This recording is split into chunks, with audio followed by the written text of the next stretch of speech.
Halo, bersama Tiander dan ini Redmi 9 Lancelot.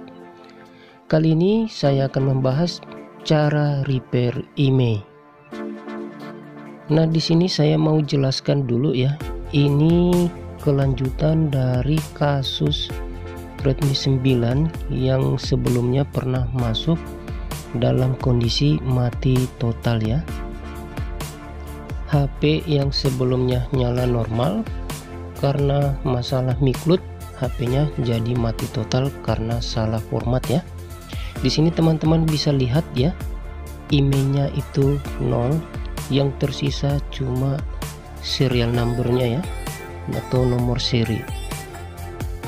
Tapi sayangnya di sini solusinya itu terbatas ya teman-teman, tidak maksimal sampai IMEI 1 dan 2. Nah, di sini pengerjaannya cuma mentok di IMEI 2 saja ya. Kenapa? Karena kalau saya tambahkan dengan IMEI 1, sinyalnya malah hilang. Saya kurang paham juga masalahnya kenapa. Nah, saya akan flashback sebentar untuk mengingatkan kasus sebelumnya ya.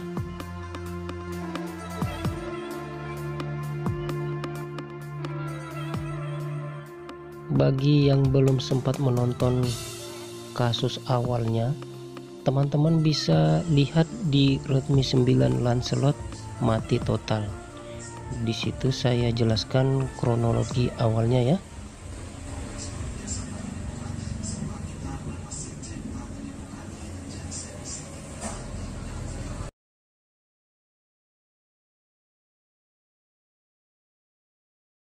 Belum disentuh untuk area hardware-nya.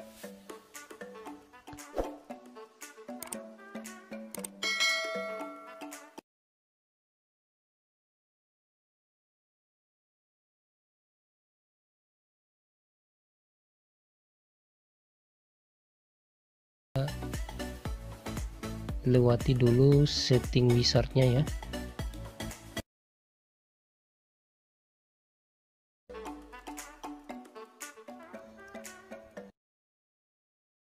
Iya, mantap, sudah tidak ada pemberitahuan memori full ya. Tadi harus dihapus dulu beberapa aplikasi baru bisa masuk ke layar utama. Nah, ini untuk kasus sinyalnya, IMEI-nya tetap bermasalah ya teman-teman. IMEI 1 dan 2 nya hilang, otomatis sinyalnya biasanya pasti bermasalah. Kita cek dulu spesifikasi keseluruhan ya. Ya, ini bisa dilihat untuk pita versi dasarnya normal ya, ada kelihatan normal, dan untuk internal memorinya juga sudah terdetek seperti semula ya, 32 GB yang terpakai, sisa 20 teman-teman. Oke, sekarang saya coba tes pasang kartu dulu, apakah benar kejadiannya sinyalnya ini bermasalah karena IMEI-nya rusak ya.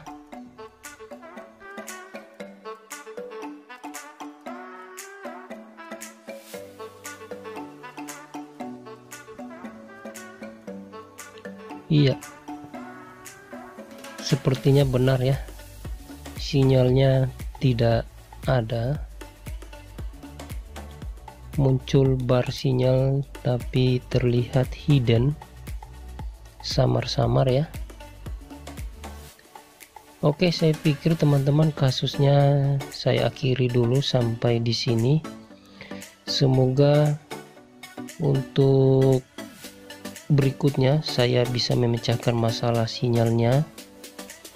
Intinya pengerjaan HP-nya dari mati total sampai nyala bisa teratasi ya. Yaitu dia flashback kasus awal, dan sekarang kita fokus ke kasus ini ya. Di sini saya akan buka tool MCT. Ini tujuannya untuk membypass driver ya, termasuk outnya. Nah, di sini kita cukup klik bypass. Kemudian kita tahan volume atas dan bawah sambil colok USB.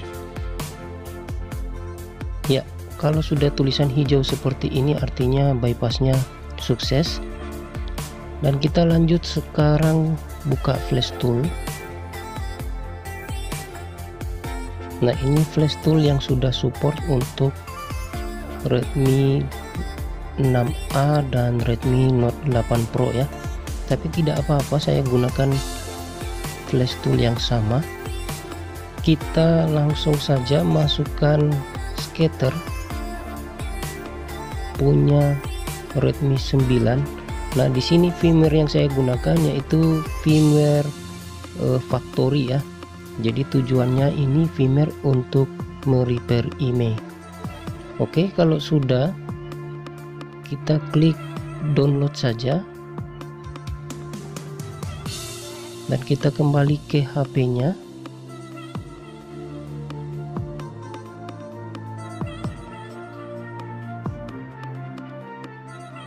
Untuk bootnya ingat volume atas dan volume bawah ditahan bersamaan, kemudian colok USB ya. Di sini tidak akan sukses teman-teman. Jadi kita biarkan saja sampai error di mana kita biarkan ya.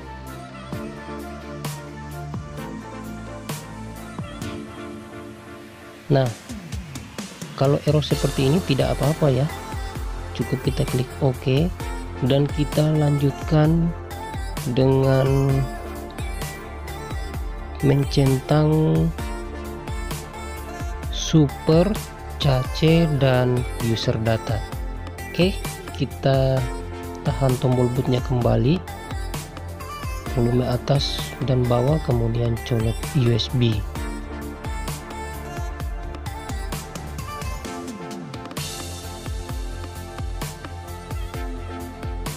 Ya, sudah jalan, kita tunggu saja sampai prosesnya selesai ya. Mungkin ada yang bertanya apakah error tadi bermasalah untuk programnya.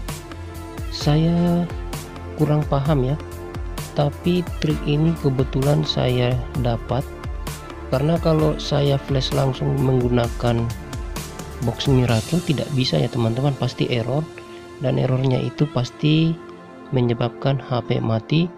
Kalau saya flash lagi tidak bisa ya, jadi harus cabut eMMC, kemudian write scatternya lewat factory image dulu, baru bisa nyala lagi.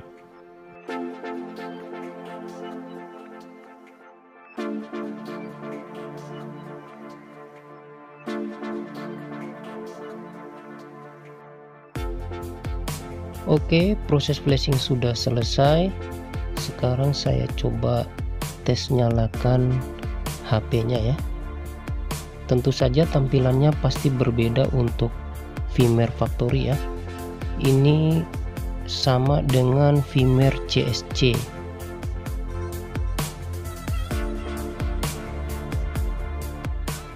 Nah, di sini kalau teman-teman perhatikan ada tulisan kecil ya, saya kurang begitu jelas bacanya apa.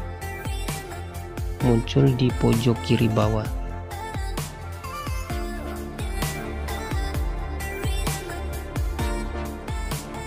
Ya, dan seperti ini dia tampilan firmware factory atau CSC. Saya pastikan lagi emailnya ya, kosong ya. Oke, sekarang kita eksekusi dengan menggunakan tool MAUI Meta.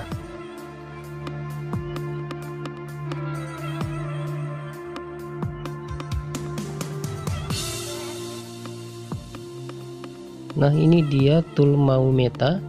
Langsung saja saya buka.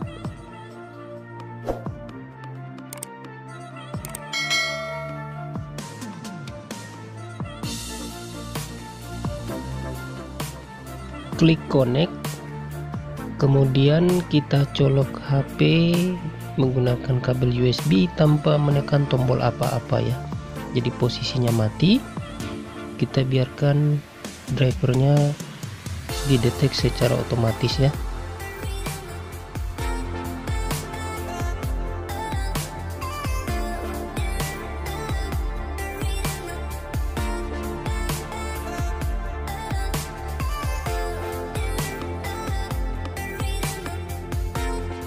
Nah, jika sukses kita tinggal lanjutkan mengklik load DB ya.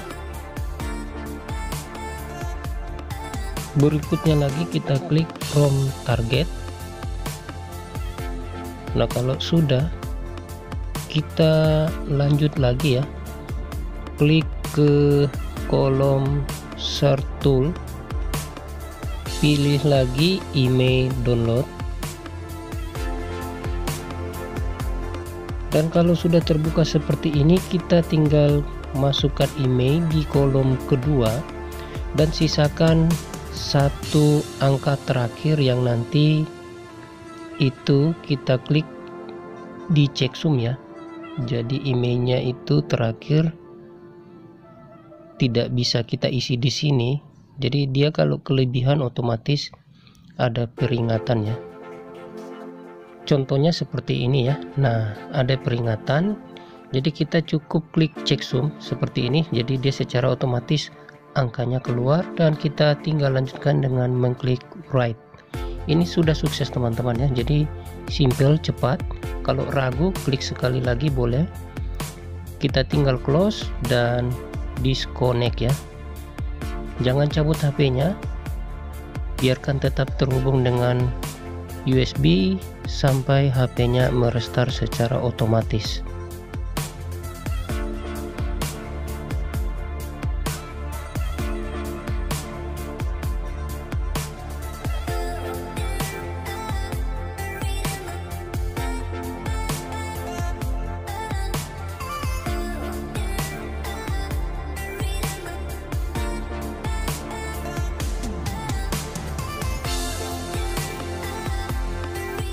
Dan ini dia sudah masuk ke layar awal. Sekarang kita cek emailnya apakah sudah benar-benar di-write dengan baik atau belum.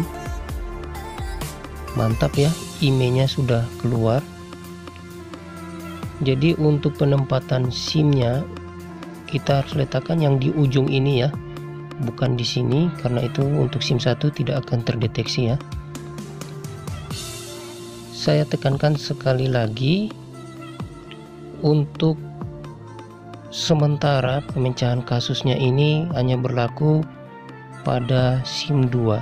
Kenapa? Karena saya sudah mencoba untuk SIM 1 dan SIM 2 nya itu sekalipun IMEI 1 dan IMEI 2 nya normal, tapi sinyalnya malah tidak muncul sama sekali ya. Kita tunggu sebentar sampai sinyalnya muncul. Iya, ini dia teman-teman, untuk sinyal 4G nya sudah keluar ya.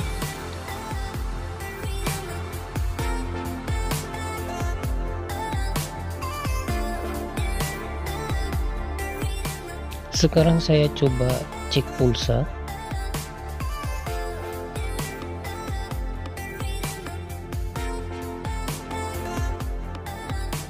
Iya, bisa ya teman-teman, muncul.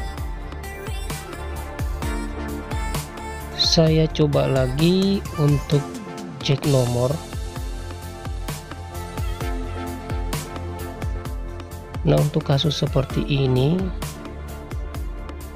cek nomornya lama kemudian sinyalnya tidak normal ya, itu karena penguat signalnya ini belum kita pasang ya. Jadi untuk aman supaya sinyalnya bagus, kita pasang backdoornya.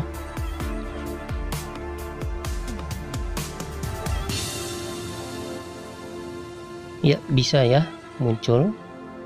Saya pastikan kembali untuk emailnya hanya berlaku untuk IMEI 2 saja ya. Ya, sekarang waktunya finishing. Saya harus flash kembali ke room global ya. HP-nya saya matikan dulu. Dan kita kembali ke desktop komputer. Di sini saya akan menggunakan Miracle Thunder. Boleh menggunakan Miracle Box atau Miracle Digital ya.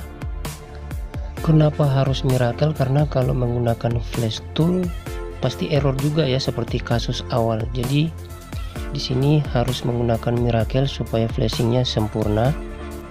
Seperti biasa kita masukkan sesuai tipenya, kemudian kita centang right. Nah di sini cukup centang only firmware ya teman-teman, supaya ini lihat serial numbernya, kemudian RF-nya tidak terganggu ya. Saya cari dulu firmware globalnya. Ini dia.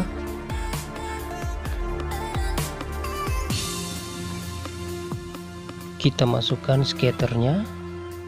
Selanjutnya klik start ya. Nah untuk tombol bootnya tidak ada ya, jadi cukup colok USB saja, secara otomatis langsung jalan. Oke, lanjut lagi, klik OK. Ya, kita biarkan saja prosesnya berjalan sampai selesai.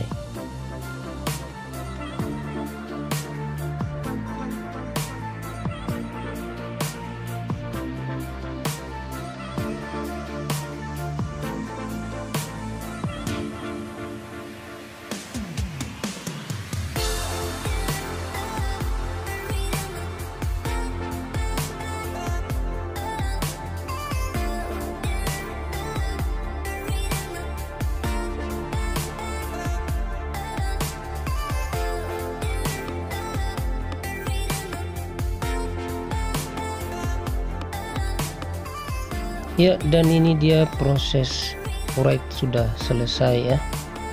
Sekarang kita tinggal coba tes nyalakan lagi.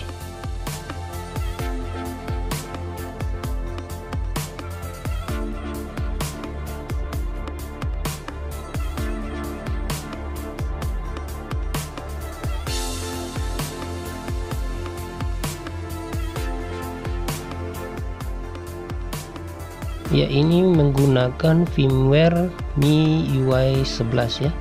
Nah teman-teman bisa lihat di pojok kiri bawah tulisan kecilnya itu masih tetap tinggal ya. Saya juga heran, sekalipun nanti saya update OTA ke MIUI 12, tulisan kecilnya itu tetap ada. Tapi tidak masalah, kelihatan layaknya HP normal ya. Ya, ini dia sudah masuk ke layar awal, dan saya coba dulu lewati setting wizardnya. Dan di sini saya cuma mau mengingatkan, kalau teman-teman sudah update ke MIUI 12, HP-nya sudah tidak bisa di flashing lagi ya. Jadi mentok akan terhambat dengan auth. Jadi saya sarankan kalau mau mengobok-obok IMEI-nya cukup di MIUI 11 saja. Ya, sudah masuk ke layar menu. Sekarang kita coba lagi cek IMEI. Saya pastikan masih IMEI yang sama ya. Ini dia teman-teman untuk IMEI 2 nya. Sedangkan IMEI 1 nya tadi tidak saya isi, karena memang kalau saya isi pasti bermasalah lagi sinyalnya ya. Dan seperti ini dia pemecahan kasusnya untuk sementara ya, karena belum support tool yang bisa merepair IMEI. Ya, ini dia sinyalnya sudah keluar. Saya matikan dulu datanya karena saya tidak punya paket internet ya. Sekarang kita cek tentang ponsel. Ini dia spesifikasinya ya. Teman-teman bisa lihat di sini Penyimpanannya 32 GB, yang tersedia 17 GB, aman. Kemudian untuk spesifikasi keseluruhan, otomatis versi pita basisnya itu pasti muncul ya. Ya, saya pikir cukup ya untuk spesifikasinya dari Redmi 9 ini. Sekarang waktunya saya rakit kembali HP-nya.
Oh iya, untuk kasus miklootnya malah lebih mudah kita clean ya.